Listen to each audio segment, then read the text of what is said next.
BFM Business, BFM Crypto, le club. Amaury de Tonquédec. Bonjour à tous, soyez les bienvenus dans le club BFM Crypto. Et si l'élection américaine de novembre était le premier scrutin au cours duquel la crypto jouerait un rôle déterminant? Oui, plus l'air du jour passe, plus on s'en rapproche. Après Donald Trump, on apprend ce matin que les équipes de son concurrent Joe Biden, actuel président des États-Unis, se demanderaient, en tout cas prendraient contact avec l'industrie crypto et, je cite, demanderaient des conseils sur la communauté et la politique crypto à venir. Et ça se ressent dans le marché depuis plusieurs semaines. On voit l'apparition de fameux meme coins politiques, des meme coins associés à un ou une candidate, et certains affichent des performances impressionnantes. Et ça arrive aussi chez nous, en France. Alors, simple mirage ou vraie tendance? Pour en parler, j'accueille aujourd'hui sur ce plateau Grégory Raymond. Bonjour Grégory. Salut Amaury. Cofondateur et directeur de la recherche de The Big Whale. En ligne avec nous, Adli Takalbataï. Bonjour Adli. Bonjour. Notamment cofondateur de Usual. Grégory, ça fait donc plusieurs semaines que la crypto s'immisce comme jamais dans la campagne politique outre-Atlantique. Jusqu'alors, on associait surtout ce mouvement à Donald Trump, mais on apprend ce matin que ça y est, les démocrates s'y mettent à leur tour. Les équipes de Joe Biden prendraient des renseignements auprès de l'industrie et de la communauté crypto. Grégory, est-ce que c'est la première fois que ça va aussi loin ? Oui, je pense que c'est la première fois et on observe un changement radical depuis quelques semaines. L'administration Biden et par extension la SEC, donc le régulateur financier aux États-Unis, était en fait historiquement contre la crypto. Vous voyez ça comme des outils spéculatifs extrêmement dangereux qu'il fallait protéger les investisseurs, et on mettait plein de bâtons dans les roues à l'industrie vraiment depuis plusieurs années. Mais on dirait que le vent est en train de tourner, comme vous le disiez justement. Ce matin, on a appris que les équipes de Biden étaient en train de prendre des contacts dans l'industrie, donc en fait pour savoir quelle serait la bonne politique crypto à avoir. Bon, ce n'est pas confirmé, c'est un média crypto qui en a parlé ce matin. Bon, c'est The Block, mais qui est quand même un média de référence. C'est un peu l'équivalent du Financial Times ou de BFM Business, en tout cas dans la crypto aux États-Unis. Mais voilà, c'est ce qui est en train de se passer. Trump avait déjà eu des propos sur Bitcoin et la crypto, pas forcément favorables avant son élection en 2016, mais lui aussi, il a un peu changé d'avis. Il a même lancé une collection de NFT il y a maintenant quelques mois ou quelques années. Mais lui, il essaye vraiment là de draguer activement la communauté crypto. Il a lui-même déclaré lors d'un gala il y a à peu près 3 semaines qu'il allait tout faire pour faire en sorte que les créateurs de cet écosystème restent aux États-Unis et qu'on arrête de les pourchasser au niveau réglementaire. Il a même annoncé que les gens allaient pouvoir faire des donations en crypto pour sa campagne. Donc voilà, le secteur qui était un peu le parent pauvre au niveau mondial, je veux dire, aux États-Unis, c'était pas hyper facile de développer des projets crypto, d'être investisseur crypto. Le vent est en train de tourner. Il y a des raisons qui sont complètement simples, qui sont même électorales. Il y aurait 20% d'électeurs américains qui posséderaient des cryptos, et même il y a un autre chiffre qui est sorti récemment, c'est que 20% des électeurs dans les swing states, donc ces États en fait qui sont indécis politiquement et souvent qui font pencher la campagne d'un côté ou de l'autre, 20% des gens qui vivent dans ces swing states en fait seraient pro-crypto et aimeraient que le sujet soit porté lors de la prochaine présidentielle. Donc voilà, il y a le vent qui tourne pour des raisons sectorielles, parce que le secteur est en train de grossir, mais bon, aussi pour gagner quelques voix. Effectivement, à lire dans The Big Whale, et aussi vous avez publié, Grégory, sur X, un thread intéressant sur le sujet. Effectivement, Donald Trump, c'est pas la première fois qu'il s'empare de ce sujet. Il a compris qu'il y avait un coup électoral à faire. Après, est-ce que c'est sincère ou pas? On n'est pas dans sa tête, mais en tout cas, il est complètement proactif sur le sujet. Par contre, la nouvelle de ce matin, on prend au conditionnel, comme vous l'avez dit, c'est que les démocrates, eux, s'y mettraient. Les démocrates qui avaient pris leur distance, surtout après l'histoire de FTX, qui avaient été notamment financés par SBF. Les républicains aussi, plus les démocrates, c'est sûr, mais oui, effectivement, FTX... C'est surtout les démocrates qui avaient été touchés par ça? Oui, bien sûr, c'est ça. Et il y avait des grosses polémiques depuis, comme quoi la peine de prison que SBF avait pris, qui est de 25 ans, était bizarrement un peu faible et qu'il aurait été protégé donc par le Parti démocrate. Voilà, c'est ce qui s'était passé à l'époque. Adli Takalbataï qui est en ligne avec nous. Adli, est-ce que vous partagez un peu le constat que fait Grégory? Oui, absolument. Ça fait, ces bruits de couloir, ils sont là depuis 2-3 semaines maintenant, je dirais, voire un peu plus. Il y a eu notamment grand bruit sur le fait que Trump a réussi à avoir des donations en crypto, qu'il avait le soutien de l'écosystème crypto. Donc finalement, les démocrates se sont dit oula, il y a quelque chose qu'on n'a pas ciblé là, qu'on a raté, et essayer de s'aligner. Il y a d'ailleurs une proposition de loi qui a été entamée, qui est absolument radicalement différente de ce qui a été fait ces dernières années. C'est-à-dire que ça serait presque une certaine reconnaissance des DAO en tant qu'entités qui ne sont ni des securities ni quelque chose d'autre. Et ça changerait toute la donne, par exemple. Donc on a vraiment un gros enjeu sur ces élections, et c'est intéressant que les cryptos deviennent finalement un sujet sur la table, parce que c'est les premières élections où j'ai envie de dire que ce sera un gros sujet et un sujet clé pour potentiellement faire bouger des swing states en fait.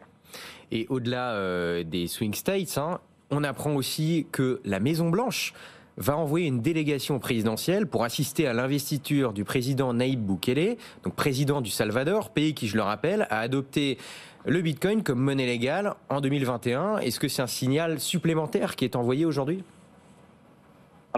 Clairement, pour moi, en gros, on a une administration qui se réveille un peu à la dernière minute parce qu'il y a des enjeux.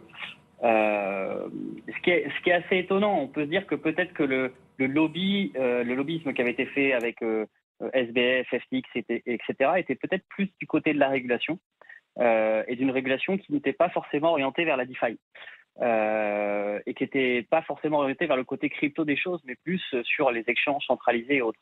Et là, depuis l'ETF Bitcoin et le reste, clairement, on voit que l'intérêt n'est pas porté que sur ces activités-là.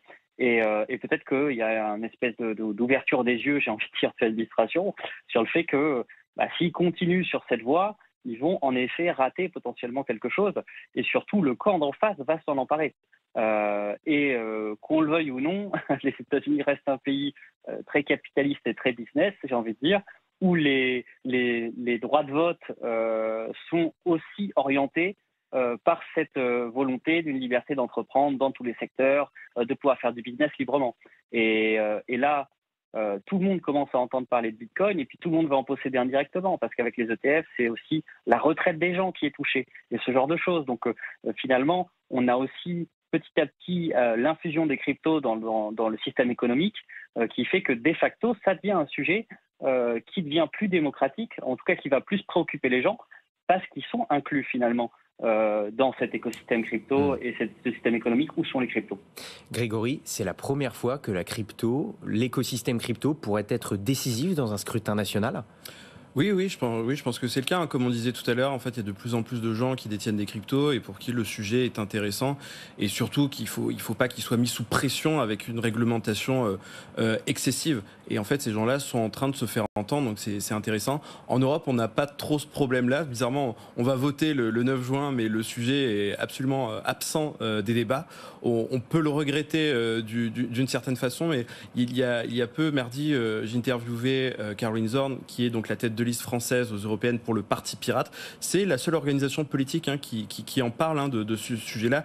Ils souhaitent notamment que le Bitcoin soit reconnu comme un moyen de paiement comme un autre, comme une monnaie, et surtout que les cryptos, et en particulier le Bitcoin, soient au programme en fait des cours d'éducation numérique pour les citoyens européens. C'est leur proposition. On n'en parle pas trop dans le reste des partis, mais on posait la question aussi à Joseph Lubin, qui est l'un des co-créateurs d'Ethereum. On lui demandait, mais on en parle beaucoup dans le débat aux États-Unis et pas du tout en Europe, comment ça se fait ? En fait, lui, il estime que c'est tout à fait normal parce qu'en Europe, personne n'a essayé de tuer vraiment la crypto. Il y a des critiques qui sont faites sur le futur cadre réglementaire MiCA, mais personne n'a vraiment essayé de détruire la crypto. Et c'est pour ça qu'en fait, aux États-Unis, on se fait beaucoup entendre. C'est parce qu'il y avait vraiment un risque de survie de l'écosystème. Donc c'est parce que la crypto a été très attaquée aux États-Unis que finalement il y a une sorte de retour de flamme. C'est-à-dire que ce que vous êtes en train de nous dire, Grégory, c'est qu'une des hypothèses du fait qu'on en parle moins en Europe politiquement, c'est parce que en Europe, l'Europe a moins fait la guerre entre guillemets à la crypto. Oui, c'est ce qu'on peut dire. Bon, bien sûr, on n'est pas sorti de l'auberge, parce qu'il y a encore des grands débats qui vont venir, notamment sur la finance décentralisée. Je pense que Adli pourra en dire plus que moi. Il y a aussi des débats sur les portefeuilles autoconservés. C'est pas sûr que ces outils-là pourront continuer à être utilisés en Europe. Mais bon, globalement, à cet instant, la régulation européenne est quand même beaucoup plus souple et aux États-Unis, déjà, il n'y a pas vraiment de régulation et il y avait un risque que beaucoup de choses soient complètement interdites. Là, le vent est en train de tourner, ça c'est intéressant. Mais vraiment, la grande surprise, c'est la volte-face de l'administration Biden. Tandis que pour Trump, même s'il a évolué dans le temps, c'était assez naturel qu'il devienne un peu pro-crypto.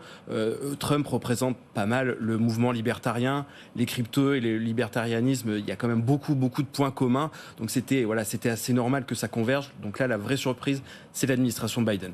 Effectivement, c'est que les démocrates seraient potentiellement en train de s'y mettre. Dans un instant, on va parler des conséquences que ça peut avoir sur le marché crypto. Mais Adli, j'aimerais avoir votre avis. C'est vrai que Grégory vient de le dire, on a un revirement total du côté des États-Unis, mais revirement qui va encore plus loin, c'est-à-dire du côté des États-Unis, il y aurait des projets de loi qui pourraient être votés, qui interdiraient les MNBC aux États-Unis, c'est-à-dire les monnaies numériques de banque centrale. Nous, en Europe, on a un euro numérique qui devrait arriver en 2026-2027, et carrément, un dollar numérique pourrait être interdit aux États-Unis. Comment ça se fait ? Alors, c'est là où je disais qu'il y a vraiment cette culture de liberté d'entreprendre, etc. aux États-Unis, d'où cette vraie crainte sur les MNBC, parce que c'est potentiellement du contrôle de l'État. Et comment dire, les Américains ne sont pas forcément fans de l'État. Ce que je voulais juste ajouter, qui me semble important, sur la différence Europe-US, c'est qu'aux US, ce qui s'est passé, c'est que c'est extrêmement injuste surtout ce qu'a fait Gary Gensler, donc celui qui est la tête de la SEC. À mon sens, ça pourrait être un procès futur d'abus de pouvoir dans sa position de régulateur. Et c'est ça surtout, je pense, qui a cristallisé beaucoup de rage au sein de l'écosystème crypto et de crainte. C'est qu'il y avait clairement une volonté délibérée de nuire et pas seulement d'interdire ou de retarder. Et c'est là qu'il y a une grande différence, j'ai envie de dire, avec l'Europe, c'est que ça s'est vraiment inscrit dans une personne qui a abusé de son pouvoir par rapport à l'Europe, où globalement, j'ai envie de dire que ça passe par le circuit des lois habituelles. Ce que vous êtes en train de nous dire, Adli, c'est que finalement, ce qui se passe aux États-Unis se passe parce que Gary Gensler a pris les positions qu'il a prises avec le pouvoir qu'il a. C'est possible. À mon sens, oui, et je pense vraiment que c'est pas impossible qu'il y ait un procès à la suite de son départ de la SEC.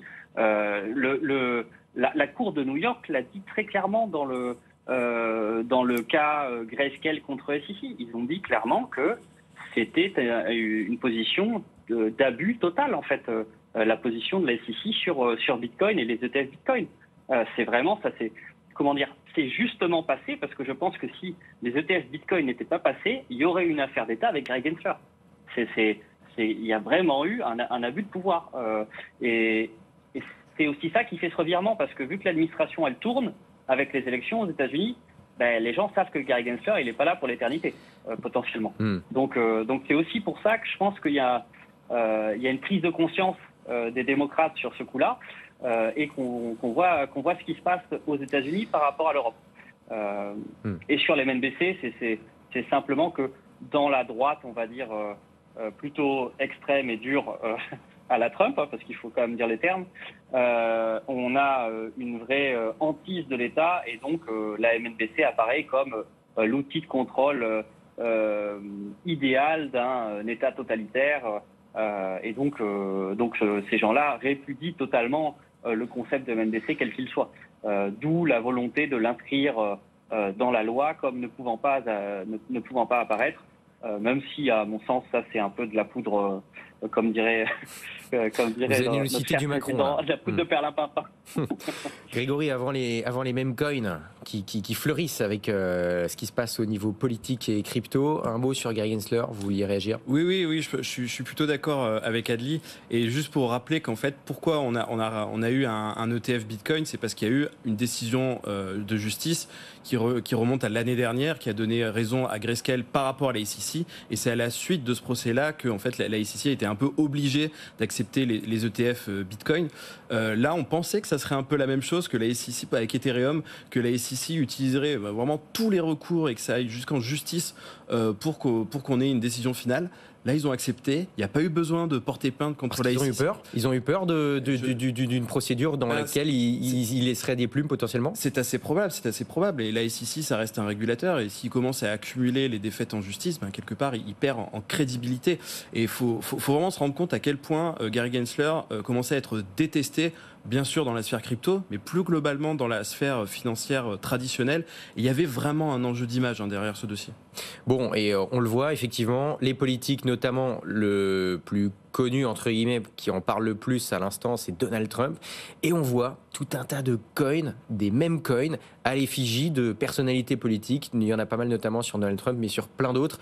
Grégory, c'est quoi? C'est de la Politify, on peut appeler ça de la Politify. Oui, mais c'est très sérieux, c'est un nouveau terme, la Politify. On parle de DeFi parfois pour parler de finances décentralisées. Politify, en fait, c'est de la politique financière. Donc en gros, ce sont des meme coins, donc c'est-à-dire des tokens qui utilisent l'image de personnalités politiques, mais ces tokens ne sont pas liés aux campagnes. Ce sont vraiment des projets parallèles, souvent de gens qui soutiennent qui les créent au final. N'importe qui. Des admirateurs, la plupart du temps, ou des gens qui veulent surfer sur la tendance. Ça va pas plus loin que ça. On peut en citer peut-être quelques-uns. Le plus gros, c'est MAGA. Donc son ticker, c'est Trump. Donc MAGA pour Make America Great Again. C'est le plus gros. Il y en a aussi un qui s'appelle Constitution DAO. Il y en a aussi un qui s'appelle Bowden. Voilà, le MAGA d'ailleurs, on peut voir juste derrière là. Si vous nous suivez à la télé, voilà à quoi ça ressemble avec les yeux. Voilà, ouais, c'est son logo. C'est son logo. Et là, on voit bien les laser eyes. Donc les yeux laser, donc qui reflètent un peu disons un des stéréotypes de la communauté. 500 millions de dollars de market cap déjà, je crois, pour un token comme ça. Mais à quoi ça sert en fait à pas grand chose. Mais c'est ça, à quoi ça sert en fait? Déjà surfer sur la tendance, mais en fait il y a quand même quelque chose derrière. En tout cas, les porteurs du projet en fait sont censés reverser une partie des revenus à des causes qui sont défendues par le candidat Trump, notamment le soutien aux vétérans, aux enfants de vétérans morts au combat. Voilà, il y a quelque chose derrière. Après, il faut vraiment voir si ces fonds sont réellement transmis. Oui, parce qu'en fait, il n'y a aucune obligation. Il n'y a aucune obligation, bien sûr, mais après, on peut tout tracer sur la blockchain. Bon, pour l'instant, il n'y a pas encore eu de problème, mais bon, il faut se méfier. Mais effectivement, comme vous le soulignez, la capitalisation totale de ce coin, de ce même coin qui est censé faire rire, elle atteint des sommets, donc c'est 500 millions de dollars actuellement. C'est assez incroyable. Et les politiques, les personnalités politiques qui sont concernées par ces mêmes coins, est-ce qu'il y en a certains qui réagissent? Alors, officiellement, non.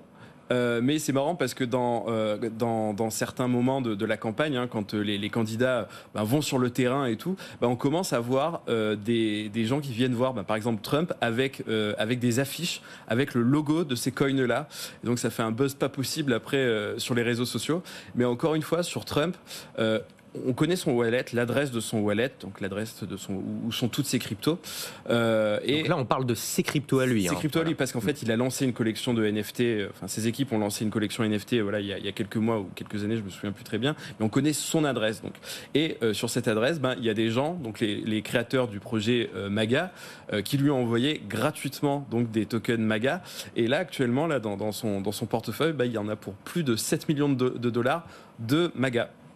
Bon, et tout cela, c'est une vraie tendance ou alors c'est éphémère, c'est difficile à dire, voilà, on fait des suppositions. Pour tous ceux qui nous regardent et qui nous écoutent, les meme coins, ce n'est pas un investissement sérieux, c'est voire même très dangereux, mais après on ne peut pas empêcher les gens de spéculer non plus. Mais donc c'est quand même une tendance. On a beaucoup parlé du Dogecoin qui vaut quand même plus de 20 milliards de dollars, c'est quand même conséquent. Bon là c'est plus un chien, c'est Trump.